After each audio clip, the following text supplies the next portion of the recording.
E aí, pessoal, seja bem-vindo à continuação da prova de matemática do concurso dos Fuzileiros Navais 2019. Eu sou o professor Luiz Antônio aqui do curso preparatório para as escolas técnicas e militares.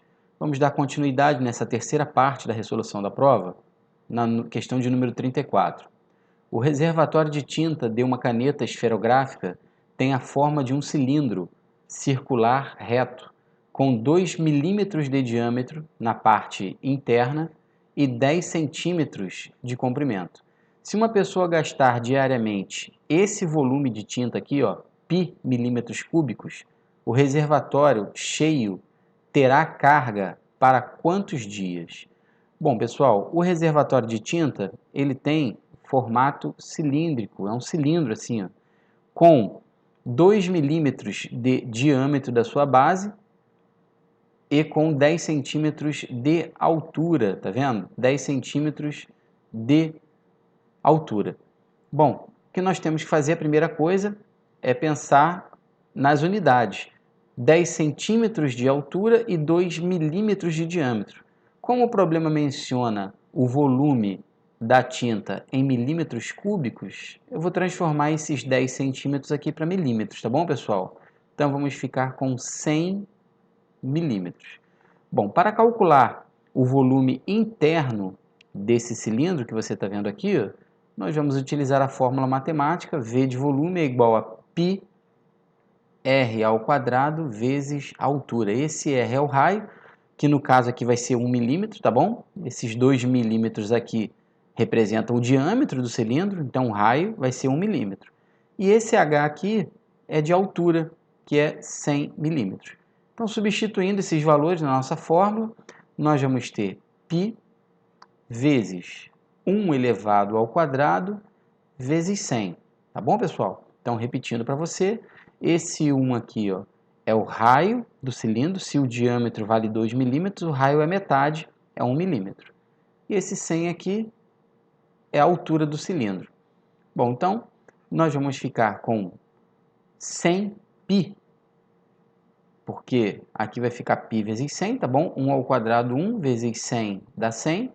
Então, nós temos um volume de 100π milímetros cúbicos. Esse é o volume de tinta, se a caneta estiver completamente cheia. Bom, se a pessoa vai gastar π milímetros cúbicos de tinta por dia, ou seja, diariamente, quero saber quantos dias vai durar essa tinta toda. Ou seja, nós vamos dividir o volume total da carga da caneta por π, já que π é a quantidade de tinta gasta em um dia. Quando a gente fizer isso aqui, observe que nós vamos poder cancelar aqui, ó, o fator π, que aparece no numerador e no denominador da nossa fração.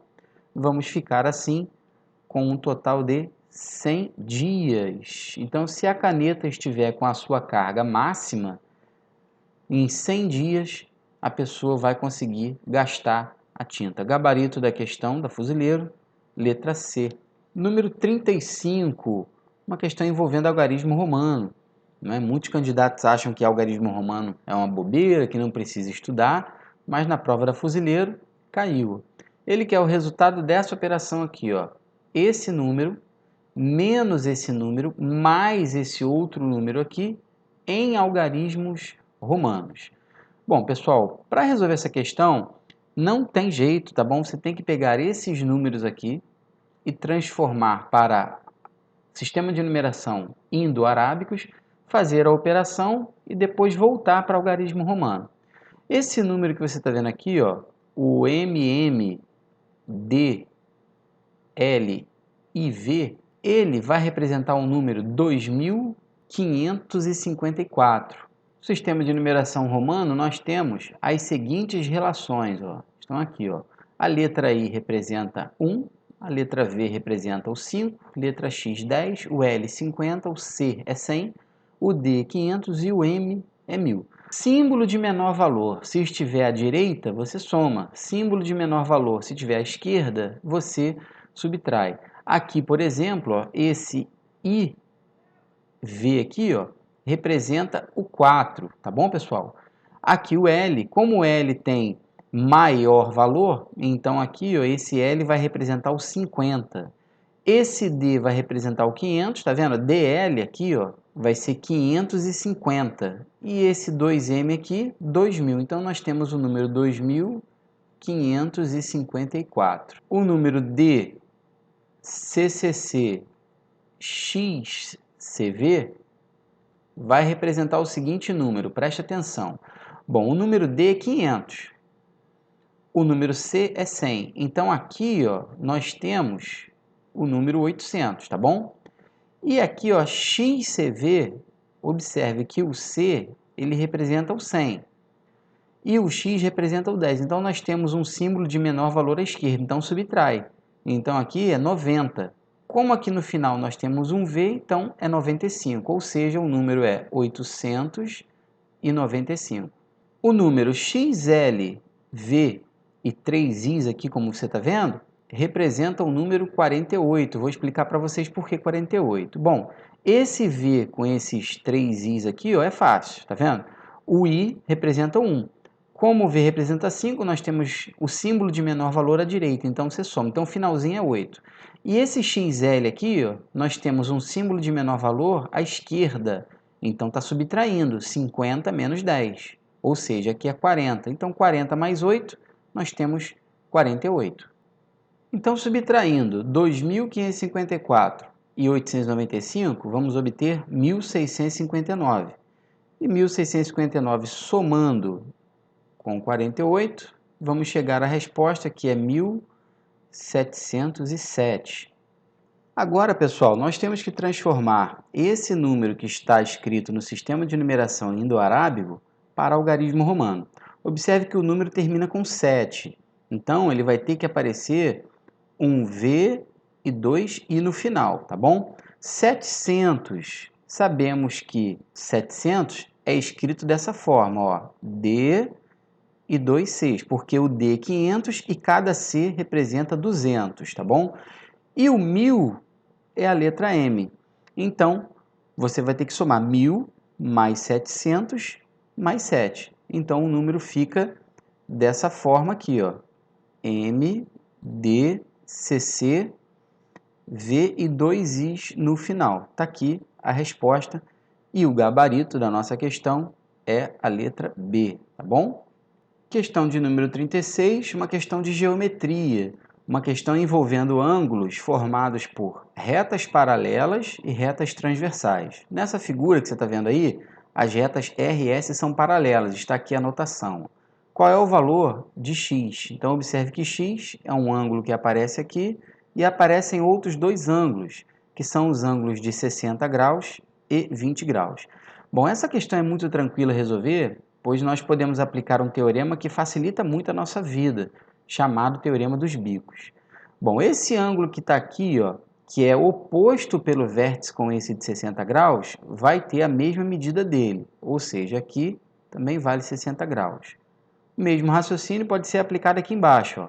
Ângulo oposto pelo vértice com esse ângulo de 20 graus, então aqui nós também temos um ângulo de 20 graus. O Teorema dos Bicos diz o seguinte, pessoal, se você somar todos os ângulos que estão à direita, esse resultado tem que dar exatamente o mesmo somatório de todos os ângulos que estão à esquerda.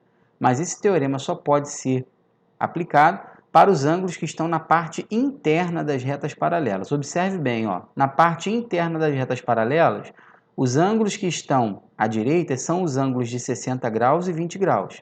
E o ângulo que está à esquerda só tem um, que é um ângulo x. Ou seja, x é exatamente igual ao resultado de 60 mais 20. Repetindo para você, os ângulos do lado esquerdo, o somatório dos ângulos do lado esquerdo tem que ser exatamente igual ao somatório dos ângulos do lado direito. Portanto, o valor de x é 80 graus e com isso nós chegamos ao gabarito da nossa questão, que é a letra D. Bem tranquila essa, né, pessoal? Tá aqui, ó. Gabarito letra D, 80 graus. Questão de número 37, pessoal. Outra questão envolvendo cilindro. Uma lata cilíndrica com 10 centímetros de diâmetro e altura de 13 centímetros contém um líquido que ocupa 2/3 de sua capacidade. O volume de líquido que a lata contém em mililitros, considerando π igual a 3,14, é aproximadamente igual a quanto? Bom, pessoal, então nós temos uma lata com formato cilíndrico. Vou fazer um esboço aqui da figura para você. Ó. Essa lata com formato cilíndrico, ela tem 10 centímetros de diâmetro e ela tem altura de 13 centímetros. Está aqui, ó, tá bom? E ela está com 2/3 da sua capacidade, ela não está cheia, tá bom? Então a gente quer saber quantos mililitros tem nessa lata, considerando a aproximação de π, que o problema falou, 3,14. Inicialmente vamos calcular o volume dessa lata, tá bom? Para calcular o volume de um cilindro, a fórmula é πr² vezes a sua altura. O valor de π, como foi falado na questão, tá bom? Tem que ser 3,14, é o valor que nós vamos utilizar. O raio da nossa lata cilíndrica é de 5 centímetros. Então aqui a gente vai utilizar 5². Por que 5, professor Luiz? Porque se o diâmetro da lata mede 10 centímetros, o raio é a metade, tá bom? O raio é esse pedacinho aqui, ó, é metade, que vale 5. A altura da lata é 13. E agora nós vamos fazer conta. Vamos multiplicar 3,14 por 25, que é o resultado de 5², vezes 13. Efetuando essa multiplicação aqui, pessoal, você não pode ter preguiça de fazer conta, o resultado dá 1020,5 centímetros cúbicos, tá bom? Isso aqui foi o resultado que nós encontramos fazendo essa conta aí. Mas vamos lá, isso aqui é o volume da lata, não é isso? A lata não está totalmente cheia, ela está com a sua capacidade de 2/3. Então nós vamos calcular 2/3 disso, ó, 2/3 de 1020. Eu vou botar 1020 porque como a questão menciona a palavra aproximadamente, eu não vou colocar esse 1020,5, tá bom, pessoal? Então, multiplicando 1020 por 2, depois dividido por 3, nós temos o valor de 680 centímetros cúbicos, tá bom? Para você que não conhece essa constante aqui, ó, 1 centímetro cúbico é exatamente igual a 1 mililitro, a 1 ml. Como a questão pediu o volume de líquido que contém na lata, em mililitros, tá fácil, tá bem tranquilo, né? 680 centímetros cúbicos são iguais a 680 mililitros, 680 ml. Com isso, nós já encontramos aqui o gabarito da questão, ó, letra A, pessoal. Questão de número 38, pessoal, uma questão que exige muita interpretação do candidato, presta bastante atenção na resolução dessa questão. Pablo começou a estudar quando seu relógio digital marcava 20 horas e 14 minutos. E só parou quando o relógio voltou a mostrar os mesmos algarismos pela última vez antes da meia-noite. Quanto tempo ele estudou?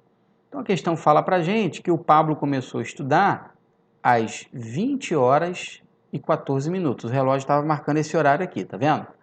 Nós temos que procurar um outro horário em que apareçam exatamente esses algarismos aqui. Só que esse outro horário tem que ser após as 20 horas e 14 minutos e tem que ser antes das 24 horas, ou seja, até 23 horas e 59 minutos, para descobrir o horário que o Pablo parou de estudar.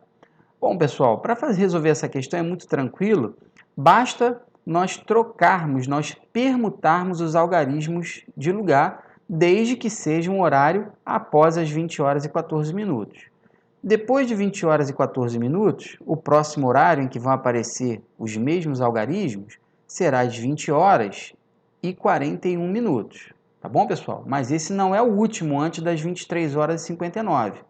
Vamos lá. Após as 20 horas e 41 minutos, o outro horário que vai aparecer vai ser 21 horas e 4 minutos. Tá vendo? Como é que eu encontrei esse 21 horas e 4 minutos? Eu fui permutando os algarismos, respeitando aqui, ó, a sequência cronológica do horário. Depois de 21 horas e 4 minutos, o próximo horário que vai aparecer os algarismos, 21 horas e 40 minutos. Beleza? Depois desse horário aqui, pessoal, nenhum outro horário vão aparecer os mesmos algarismos, tá bom? Porque depois de 21 horas e 40 minutos já vai ser 22 horas, o algarismo 2 não aparece. Então, isso significa que o Pablo ele começou a estudar nesse horário, 20 horas e 14 minutos, e parou às 21 horas e 40 minutos. Então, nós precisamos saber quanto foi o tempo de estudo do Pablo. Agora, o que a gente faz? A gente subtrai, ó, 21 horas e 40 minutos e 20 horas e 14 minutos. Fazendo aqui, ó, 40 minutos menos 14 minutos, vamos obter 26 minutos. E 21 horas menos 20 horas, nós temos 1 hora, está aí. Então, esse é o tempo de estudo do Pablo. Ó, 1 hora e 26 minutos. Gabarito da questão é a letra C, pessoal. Questãozinha bem bacana, né? Muito bem elaborada pela Banca dos Fuzileiros Navais.